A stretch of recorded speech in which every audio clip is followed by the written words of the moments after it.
दोस्तों आज के टाइम में हमारे देश के सिर्फ दो ही दुश्मन हैं। एक तो है हमारा भीख मंगा पाकिस्तान और दूसरी तरफ है हमारा कोरोना सॉरी चाइना।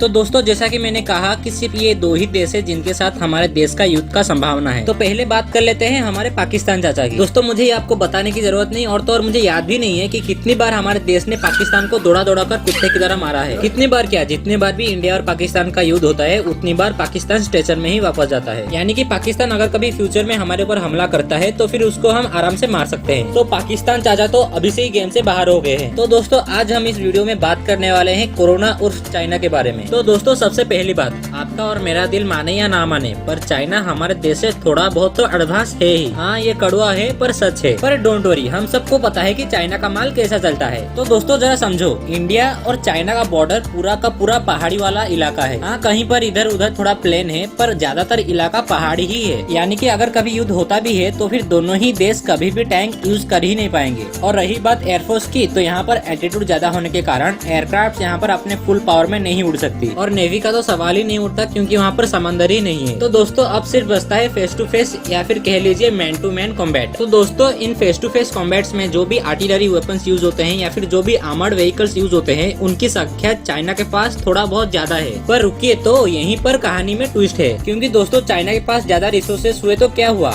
उसकी बाउंड्रीज भी तो बहुत बड़ी है। मेरा कहने का मतलब ये है कि चाइना की बाउंड्री सिर्फ हमारे देश के साथ थोड़ी मिलती है, और भी तो कई सारे देश है जिनके साथ चाइना की बाउंड्री मिलती है और लगभग इन सारे देशों के साथ चाइना का झगड़ा चलता ही रहता है। और दूसरी तरफ हमारा क्या, हमारा बाउंड्री जिन भी देशों के साथ मिलती है उनमें से सिर्फ चाइना और पाकिस्तान ही हमारे लिए खतरा है। तो जैसा कि मैंने कहा कि हम पाकिस्तान को यूं ही मार सकते हैं और चाइना के साथ हम लड़ ही रहे हैं। तो दोस्तों क्या आप समझ रहे हो मैं क्या कहने की कोशिश कर रहा हूँ? मेरा मतलब ये है कि चाइना के पास ज्यादा रिसोर्सेस हुआ तो क्या हुआ, उसका बाउंड्री भी तो बहुत ही बड़ा है, उसका कई सारे देशों के साथ पंगा भी तो चलता है। आप सिर्फ कहते हो हाथी ज्यादा खाता है, हाथी ज्यादा खाता है, तो फिर क्या हो गया, उसका साइज भी तो उतना बड़ा है, उसे अपने इतने बड़े शरीर को लेकर चलना भी तो होता है। इसका मतलब युद्ध के समय में उसके पास ज्यादा रिसोर्सेस होने का ज्यादा कुछ फायदा होने नहीं वाला है। तो दोस्तों अब आपके दिमाग में एक सवाल उठ सकता है कि जब हम चाइना के साथ लड़ेंगे तब पाकिस्तान भी तो हमारे ऊपर हमला कर सकता है इस तरफ से। तो दोस्तों मैं आपकी गलतफहमी को दूर कर देता हूँ। अरे भाई अगर चाइना का साथ देने के लिए पाकिस्तान आगे आएगा तो हमारा साथ देने के लिए हमारा भाई थोड़ी पीछे रहेगा। समझ रहे हो कि नहीं मैं किसकी बात कर रहा हूँ? हाँ भाई हाँ, मैं रसिया की ही बात कर रहा हूँ। तो दोस्तों अगर कभी हमारे देश और चाइना के बीच में युद्ध होता है तो फिर मुझे अपनी इंडियन आर्मी के ऊपर पूरा का पूरा भरोसा है। तो दोस्तों बॉर्डर में तो इंडियन आर्मी अपना काम कर देगी। तो चलिए अब बात करते हैं कि हम अपने घर में बैठे बैठे चाइना को किस तरीके से हरा सकते हैं। तो दोस्तों सबसे बड़ा काम जो हम कर सकते हैं वो है चाइनीज प्रोडक्ट्स को बॉयकॉट करना। ये बॉयकॉट की कहानी तो कोरोना के टाइम से ही चलती आ रही है। पर क्या आपको पता है कि हमारे देश में कितने लोग इस चीज को इम्प्लीमेंट करते हैं? तो इस बात से आपको अंदाजा हो जाएगा, जरा ध्यान से सुनिएगा। दोस्तों इस साल हमारा देश चाइना से जो भी इम्पोर्ट करता है वो 45.51% बढ़ गया है। आपको इस बात से आइडिया हो ही गया होगा कि हमारे देश के लोग चाइनीज प्रोडक्ट को बॉयकॉट कर रहे हैं या फिर उसके डिमांड को बढ़ा रहे हैं। तो अब मैं आपको क्या ही कह सकता हूँ, जितना ज्यादा से ज्यादा हो सके चाइनीज प्रोडक्ट को बॉयकॉट करो और दूसरे लोगों को भी इन्फ्लुएंस करो और हमारे इंडियन आर्मी के ऊपर भरोसा करो, वो कभी भी हमारे तिरंगा को नीचे झुकने नहीं देंगे। तो दोस्तों बस यही था आज के इस वीडियो में, और जाते जाते फन टाइम को मिस मत करना। और दोस्तों और एक बात, अगर आप यहाँ तक पहुँच गए हो तो फिर थैंक यू, और अगर आपको वीडियो पसंद आई तो फिर एक सब्सक्राइब कर दो क्योंकि हम 100 सब्सक्राइबर्स के बहुत ही करीब है। अरे भाई सब्सक्राइब ही ना सही, एक अच्छा सा कमेंट ही कर दो। चलिए दोस्तों मिलते हैं अगले वीडियो में। जय हिंद।